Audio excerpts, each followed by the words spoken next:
नमस्कार साथियों। आज एक ऐसे सेशन पे चर्चा करने के लिए हैं जो हमारे देश में अभी वर्तमान में एक चर्चा का विषय बना हुआ है।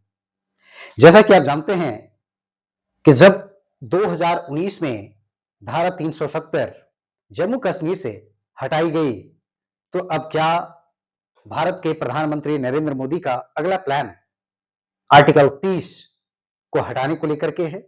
आज इसी संदर्भ पे हम लोग समझने का प्रयास करेंगे कि आखिर जब हमारा देश में एक आजादी का मुहिम चल रहा था और जब हमारा देश अंततः आजाद होता है, तो पंडित जवाहरलाल नेहरू और सरदार वल्लभ भाई पटेल, इन दोनों के बीच में आखिर धारा 30 को लेकर के इतना मतभेद क्यों था, आपको जानना चाहिए। अगर आप स्टूडेंट हैं या अगर आप स्टूडेंट नहीं भी हैं, तो आपको इस बात को अवश्य जानकारी होनी चाहिए। तो आज का विषय आर्टिकल 30, मोदी का अगला प्लान। आप जैसा कि स्क्रीन पे देख पा रहे हैं, नरेंद्र मोदी और पंडित जवाहरलाल नेहरू और सरदार वल्लभ भाई पटेल, इन दोनों के बीच में आखिर ऐसी कौन सी केमिस्ट्री थी जो आर्टिकल 30 को लेकर के इतना बड़ा बवाल मचा था। और आज आए दिन हमारे देश में आर्टिकल 30 को लेकर के डिफरेंट आप देखें तो बातें आती है।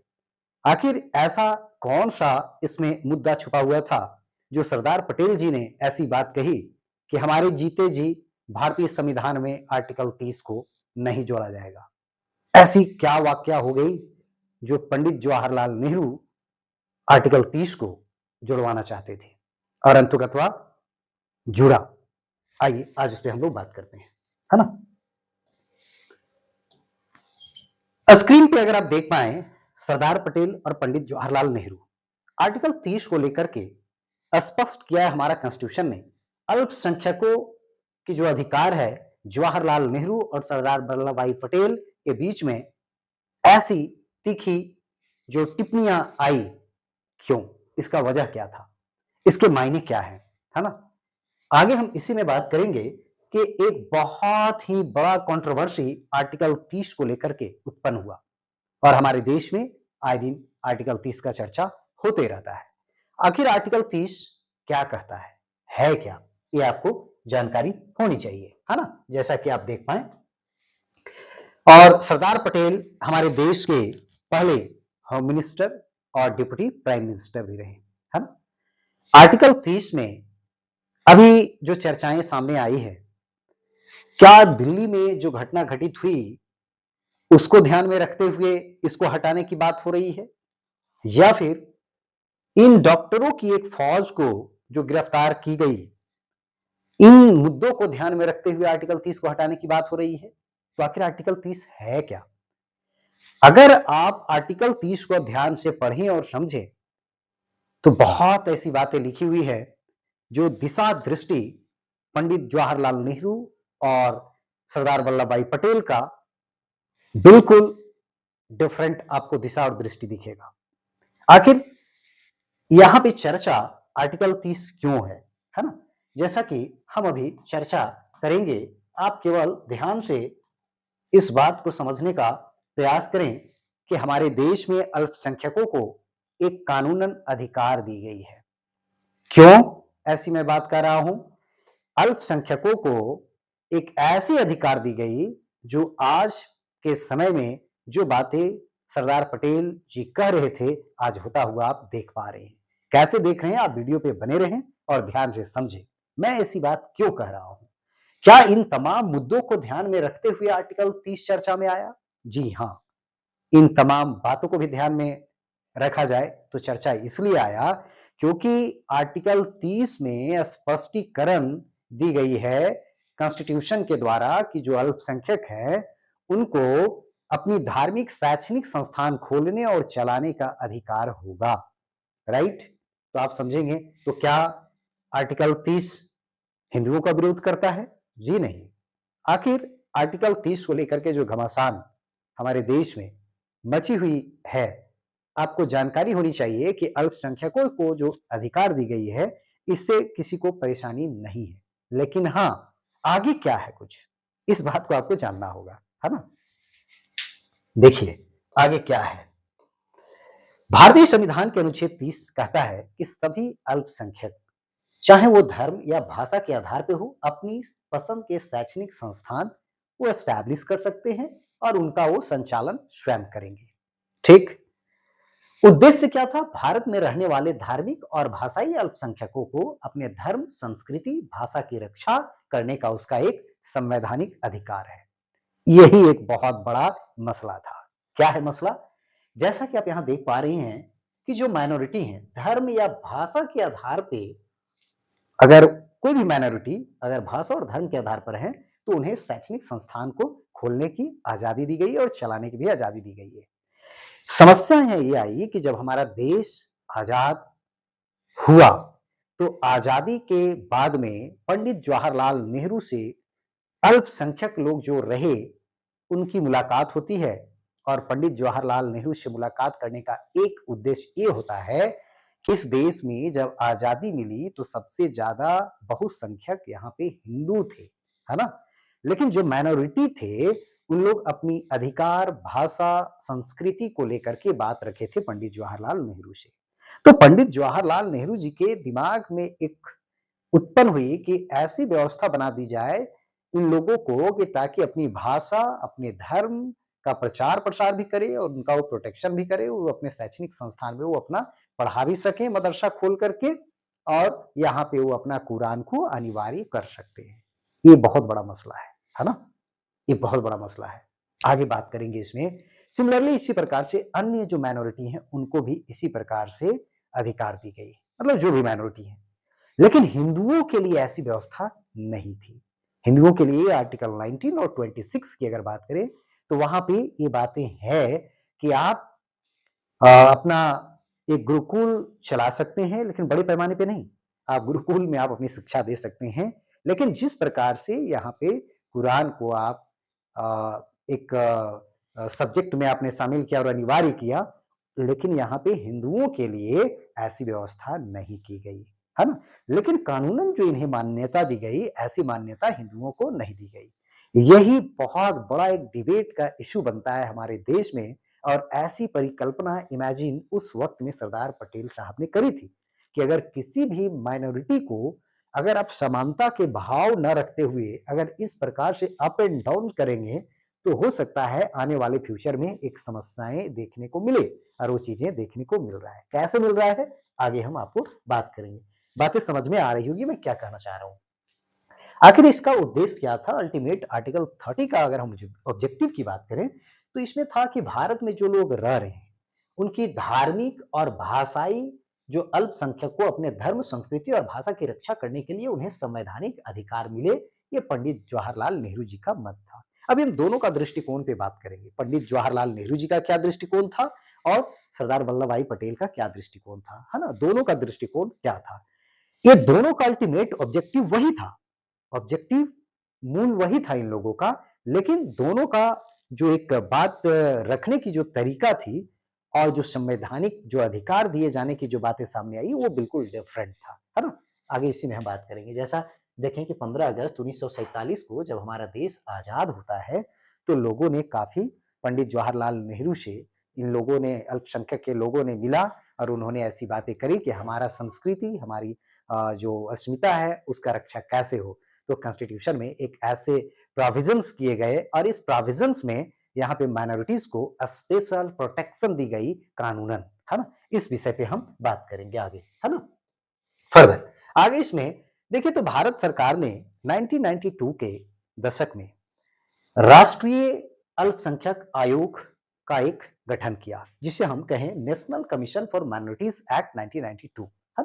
लेकिन इसमें से एक सेक्शन है धारा 2C के तहत सेंट्रल गवर्नमेंट को अधिकार दिया गया कि वह घोषित करे कि देश में कौन-कौन अल्पसंख्यक कम्युनिटी से हैं।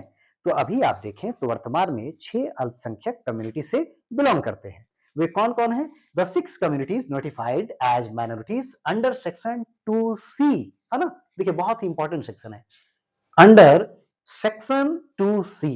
अब सेक्शन 2C की अगर हम बात करते हैं तो इसमें नेशनल कम्युनिटी माइनॉरिटी की अगर हम बात करें तो इस 1992 में भारत सरकार ने 6 कम्युनिटी को आइडेंटिफाई करा और 1993 में एक अधिसूचना जारी करता है, एक नोटिफिकेशन कि कौन-कौन से माइनॉरिटी होंगे। जैसा 6 समुदाय को राष्ट्रीय स्तर पे अल्पसंख्यक यहाँ पे डिक्लेयर किया गया। वे कौन-कौन से हैं?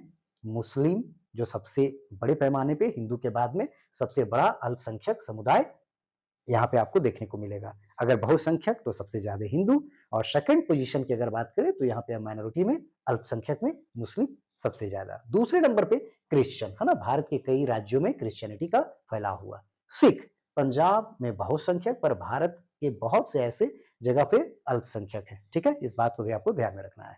बौद्ध, बुद्धिस्ट की बात करें तो विशेषकर महाराष्ट्र और लद्दाख में इनके एक अपना मेजॉरिटी भी है, वहाँ भी ये क्या है? अल्पसंख्यक है। और उसके बाद पारसी की बात करें तो बहुत छोटी संख्या इनकी है जो मुंबई में रहा करती है। साल 2014 में आधिकारिक रूप से अल्पसंख्यक घोषित किया गया जैन कम्युनिटी को, ठीक है? यहाँ पे अब आगे हम बात करते हैं कि आखिर ऐसी क्या सिचुएशन बनी जो इस प्रकार से इन दोनों के बीच आगे चीजें बढ़ी और सरदार पटेल ने कही ऐसी बात कि मेरे जीते जी आर्टिकल 30 संविधान में नहीं जोड़ा जा सकता है। आप अगर चर्चा देखें तो पंडित जवाहरलाल नेहरू से जब अल्पसंख्यक के लोगों ने मिला तो उन्होंने एक ऐसी धारणा बनाई, एक ऐसा कॉन्सेप्ट लाने की प्रयास करी और अंततोगत्वा आज ये सफल भी हुआ। आर्टिकल 30 को जोड़ने के पीछे का अल्टीमेट एक ही उद्देश्य था, जैसा कि अभी मैंने कहा था कि माइनॉरिटीज को प्रोटेक्शन और उनको अपलिफ्ट करना ताकि वो समान वे में आए भारत में, है ना? इसी प्रकार से पंडित जवाहरलाल नेहरू ने जब पंडित जवाहरलाल नेहरू जी की जो बात है, ये बातें सरदार पटेल जी को पता चलता है, तो सरदार पटेल जी बुलाते हैं और इन दोनों के बीच में बैठक होती है, मीटिंग होती है। यानी पंडित जवाहरलाल नेहरू जी के साथ में वो सहयोगी थे और इन्होंने इस चर्चा के दौरान जो बातें कही, वो पंडित जवाहरलाल नेहरू को झकझोर दिया। इन्होंने कही ऐसी बात कि आर्टिकल 30 अगर मेरे जीते जी अगर ये जोड़ा जाएगा, तो आने वाले समय में हिंदुओं के लिए ये बहुत दुर्भाग्य होगा। क्योंकि ऐसी बात कही जो पंडित जवाहरलाल नेहरू को ये बात चुभी और पंडित जवाहरलाल नेहरू ने कहा कि नहीं-नहीं ऐसी कोई बात नहीं है, आर्टिकल 30 नहीं जोड़ी जाएगी। लेकिन जैसे पंडित जवाहरलाल नेहरू को एक मौका मिला, जब सरदार पटेल जी की डेथ हो जाती है, तो इस आर्टिकल को जोड़ दी जाती है। जो संविधान निर्माता थे, ये इनके द्वारा कहा गया था कि इसे ऐड की जाए, लेकिन जब ये बातें पता चली थी सरदार पटेल को, तो फिर ये बैक फुट पे आए और फिर पीछे हटे। लेकिन एक ऐसा समय आया जब पंडित जवाहरलाल नेहरू एक मौके का तलाश कर रहे थे और वो मौका उन्हें मिला जब सरदार पटेल जी की मृत्यु हो जाती है। और जब इनकी मृत्यु हो जाती है तो इसे संविधान में ऐड कर दी जाती है और इससे माइनॉरिटीज को काफी एक ताकत और एक बल मिला।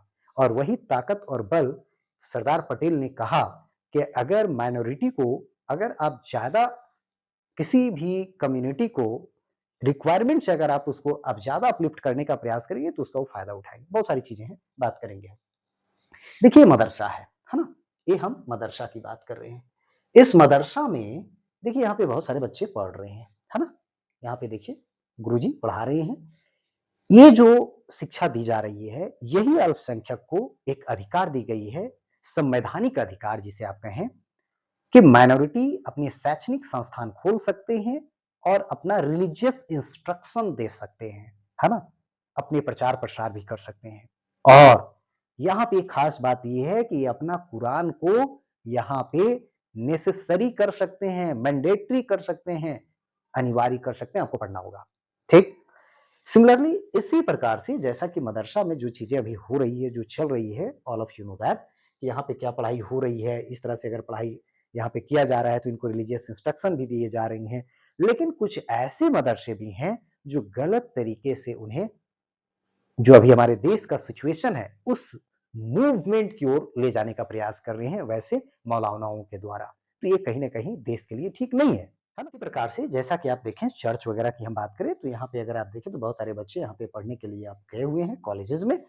इसी प्रकार से यहाँ भी माइनॉरिटी को राइट है क्रिश्चियनिटी में भी कि आप अल्पसंख्यक हैं, अपने धार्मिक संस्थान खोल सकते हैं और वहाँ भी आप अपना एक अनिवार्य कर सकते हैं जो आपकी बाइबल है, ठीक है? लेकिन इसी प्रकार से यहाँ पे गुरुद्वारा में भी आप देखें तो इन लोगों को भी, ये सब माइनॉरिटी में आते हैं तो इन लोगों को अधिकार है। लेकिन एक बहुत बड़ी बात ये है कि अगर हम बात कर रहे हैं हिंदुओं की, अगर बात करें तो हिंदुओं के लिए ऐसी व्यवस्था नहीं है। ये बात क्यों? ऐसी क्यों? ऐसी क्यों की गई? ऐसा इसलिए किया गया कि जब हमारा देश में आज़ादी का मुहिम चल रहा था और देश हमारा 1947 में आज़ाद होता है, तो कहा गया था कि आप यहाँ पे बहुसंख्यक हैं, आपको ऐसी नहीं अधिकार मिलेगी। क्यों? क्योंकि आपके साथ में कोई ऐसी समस्याएँ उत्पन्न नहीं हो सकती हैं। क्यों? क्योंकि you are a full majority, आप पूरे मेजॉरिटी में हैं, आप बहुसंख्यक हैं, राइट? हमारी कॉन्स्टिट्यूशन में ना अल्पसंख्यक को लेकर के कोई ऐसी चर्चा नहीं की गई है ना? माइनॉरिटी को लेकर के ऐसी चर्चा नहीं है। लेकिन हाँ, चर्चा क्या है? उनकी भाषा, लैंग्वेज और रिलिजन 2 चीज़ें स्पष्ट की गई है। भाषा और धर्म के आधार पे। लेकिन आपसे अगर पूछा जाए कि माइनॉरिटी कौन है? अगर आपने आर्टिकल 29 पढ़ा हो, आर्टिकल 29 की अगर हम बात करें, तो यहाँ आपने पढ़ा होगा कि अल्पसंख्यकों की जो भाषा है, संस्कृति है, जो लिपि है, जो कल्चर है, उसे प्रोटेक्ट करने को लेकर के बात की गई है ना? उसे प्रोटेक्ट करने को लेकर के चर्चा की गई है, आर्टिकल 29 में।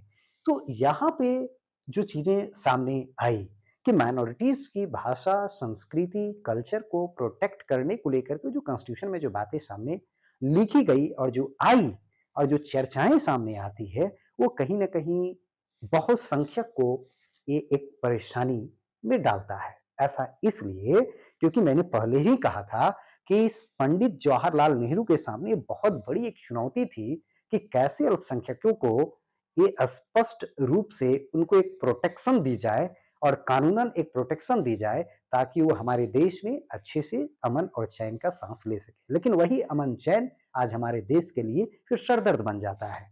लेकिन इसमें किसी कम्युनिटी में अगर आप देखें तो पूरे होल कम्युनिटी में किसी 1-2 का गलत तरीके से किसी गलत चीज़ों का व्याख्या करना उचित नहीं होगा, लेकिन गलत तरीके से हमारे देश में किसी पर्टिकुलर कम्युनिटी के द्वारा गलत कदम उठाना और पूरे कम्युनिटी को दोष देना, दैट इज़ नॉट गुड।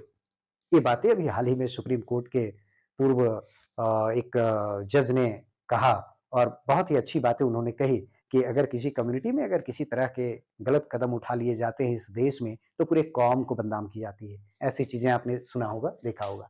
तो यहाँ पे जो बातें सामने आई है कि हिंदुओं के लिए ऐसी व्यवस्था इसीलिए नहीं की गई थी क्योंकि आप यहाँ बहुसंख्यक हैं, है ना? ये बातें स्पष्ट हुई थी। तो 1947 में जब हमारा देश आज़ाद हुआ तो ये बातें सामने आई कि उन्हें संवैधानिक अधिकार मिले ताकि उन लोगों को आपके सामने कोई उस तरह की समस्या नहीं आए और आपके बराबर में आ सकें। ऐसी बातें उस समय की गई थी, है ना? तो यहाँ पे हिंदुओं के लिए आप देखें तो ना तो यहाँ पे रामायण, है ना? ना ही गीता, कोई भी ऐसी चीज़ें इन लोगों के लिए अनिवार्य नहीं की गई है। तो एक कहीं न कहीं एक चिंता का विषय ये भी बनता है। अगर आप अल्पसंख्यक को आप इस प्रकार के अगर आपने पूरा छूट दी है संवैधानिक तरीके से, आप उन्हें एक कानूनन अधिकार दिया है, तो इन्हें भी कहीं न कहीं मिलनी चाहिए। ये बातें कहीं न कहीं स्पष्टीकरण नहीं है और यही विवाद का एक मुद्दा भी है। बहुत सारी चीज़ें हैं जो आगे और हम इसमें बात करेंगे, है ना? आगे देखिए तो वक्फ बोर्ड।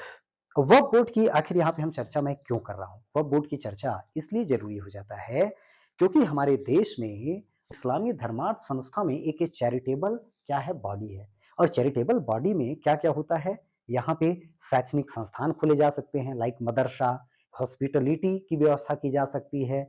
फिर उसके बाद में आपका मस्जिद की व्यवस्था की जा सकती है। ये तमाम चीज़ें लेकिन निजी संपत्ति में मदरसा सॉरी वक्फ बोर्ड की जो ज़मीन होगी, आप निजी चीज़ के लिए आप यूज़ नहीं करेंगे। तो वक्फ बोर्ड क्या होता है? वक्फ बोर्ड एक इस्लामी धर्मार्थ चैरिटेबल बॉडी है, जो मुसलमानों द्वारा दिए गए संपत्ति, ज़मीन या धन को धर्म और समाज के भले के लिए सँभालती और चलाती है। लेकिन वक्फ क्या है? तो वक्फ आप सिंपल वर्ड में कह सकते हैं, जब कोई मुसलमान व्यक्ति अपनी ज़मीन, दुकान, पैसा या कोई संपत्ति खुश होकर अल्लाह के नाम पे समाज की भलाई के लिए दे देता है, तो उसे ही हम क्या कहते हैं? वक्फ बोर्ड कहते हैं, ठीक है? उसी को हम लोग वक्फ कहते हैं। यहाँ पे एक बात ये भी आपको याद रखना है, बेची नहीं जा सकती है, इसकी जो संपत्ति है, बेचा नहीं जा सकता है, ना निजी उपयोग में लाया जा सकता है। केवल हमेशा धर्म और समाज की सेवा के लिए ऐसा यूटिलाइज़ किया जा सकता है, ठीक है? चाहे आप मस्जिद बनाने की बात करें, दरगाह, कब्रिस्तान, मदरसा, अस्पताल, गरीबों की मदद, धार्मिक और सामाजिक काम, इसका रख-रखाव, सुरक्षा, आय का उपयोग वक्फ बोर्ड की ज़िम्मेदारी पूरी होती है। और वक्फ बोर्ड के पास आप जानते हैं कितने सारी ज़मीन है, अभी कुछ दिन पहले चर्चा आई थी। जैसा कि आप देख रहे हैं, ये क्या है? वक्फ बोर्ड है। इन्हीं के द्वारा क्या किया जाता है? सारा संचालन किया जाता है, सारी चीज़ें का एक प्रोटेक्शन भी इसी के द्वारा किया जाता है। साल 1923 में वक्फ बोर्ड की कॉन्सेप्ट आई थी।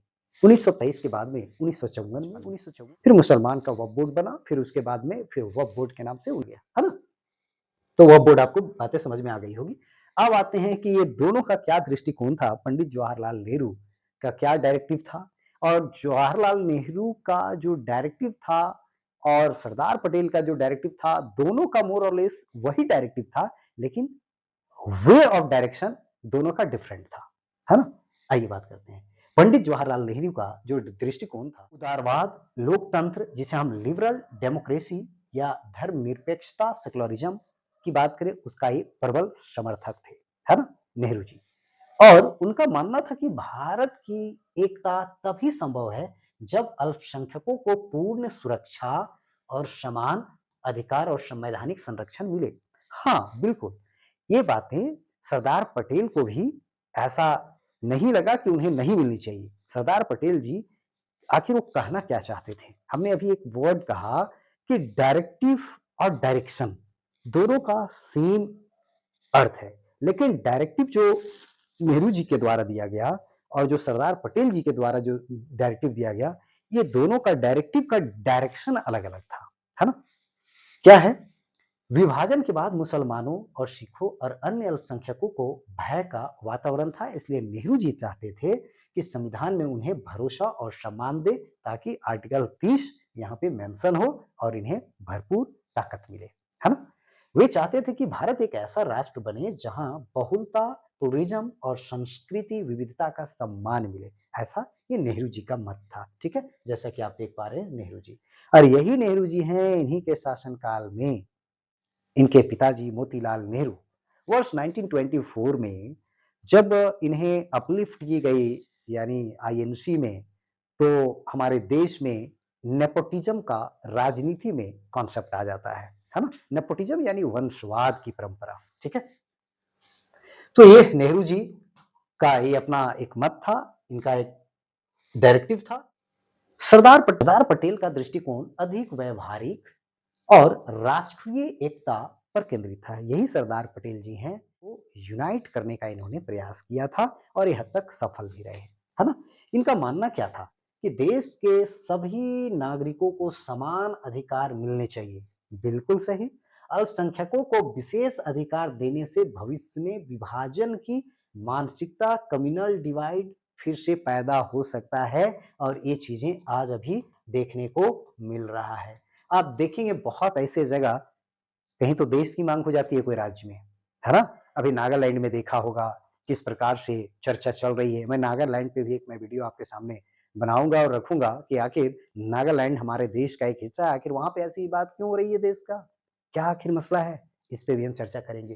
तो इन्होंने जो बातें कही, आप देख सकते हैं इन्होंने जो बात कही, हमारे देश के लिए एक समान नागरिकों का अधिकार मिलने चाहिए और सभी नागरिकों को अल्पसंख्यकों को विशेष अधिकार देने से भविष्य में विभाजन की मानसिकता उत्पन्न हो सकती है, पैदा हो सकती है, ऐसा इन्होंने कहा है। सरदार पटेल को डर था कि अगर अल्पसंख्यकों को बहुत अधिक स्वायत्तता दी गई, तो राष्ट्र की एकता के लिए खतरा बन सकती है, ऐसा सरदार पटेल जी ने कही। है ना? आज ये चीज़ें हमारे देश में देखने को मिल रहा है। आप जानते हैं, है ना? वे अल्पसंख्यक अधिकारों के विरोधी नहीं थे। सरदार पटेल बिल्कुल नहीं, अल्पसंख्यक के विरोधी नहीं थे। लेकिन इन्होंने समानता की बात कही, इन्होंने इक्वालिटी की बात कही, है ना? जैसा कि अभी हमने कहा। लेकिन चाहते थे कि वे अधिकार राष्ट्रीय हितों के अधीन रहे, है ना? ना कि फुल्ली अल्पसंख्यक को कानूनन आप एक अधिकार दें। ऐसी बातें इन्होंने कही थी। तो सरदार पटेल जी वही सरदार पटेल जी हैं जिसे हम लौह पुरुष के रूप में जानते हैं और ये हमारे देश के प्रथम गृह मंत्री भी रहे। फर्दर कंक्लूजन पे आते हैं तो आर्टिकल 30 का अंतिम कंक्लूजन पे बात करें तो आर्टिकल 30 नेहरू और पटेल के विचारों के अंतर की अगर हम बात करें, उनके अंतर दृष्टिकोण का था, लक्ष्य का नहीं। चाहे पंडित जवाहरलाल नेहरू की बात करें या फिर हम सरदार पटेल की बात करें, दोनों का दिशा दृष्टि वही था, लेकिन थोड़ा डायरेक्शन में कुछ देखने को मिला अंतर।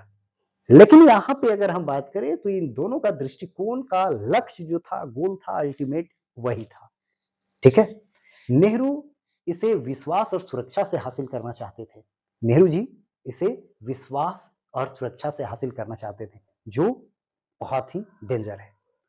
जबकि पटेल इसे अनुशासन और समानता से प्राप्त करना चाहते थे, है ना? ये होना मस्ट है ना? ये मस्ट है। अगर आप अंतर करके अगर आप देखें, अगर डिफरेंस देखें तो विश्वास और सुरक्षा और अनुशासन और समानता दोनों में कितना डिफरेंस है। अंततः संविधान ने नेहरू की विचारधारा को, यानी जो कॉन्स्टिट्यूएंट असेंबली है, जो नेहरू जी की आइडियोलॉजी थी, अपनाते हुए आर्टिकल 30 को शामिल किया, जिससे भारत में अल्पसंख्यकों को संवैधानिक अधिकार मिला। वे अपनी भाषा, संस्कृति, धर्म को शिक्षा के माध्यम से संरक्षित वो कर सकें, और इसी का अल्पसंख्यकों के द्वारा गलत तरीके से फायदा उठाए जाते हैं और हमारे देश में कहीं ना कहीं एक विभाजकता की मानसिकता फिर से उत्पन्न होने लगती है ना? तो फ्रेंड, आज का जो मेरा सेशन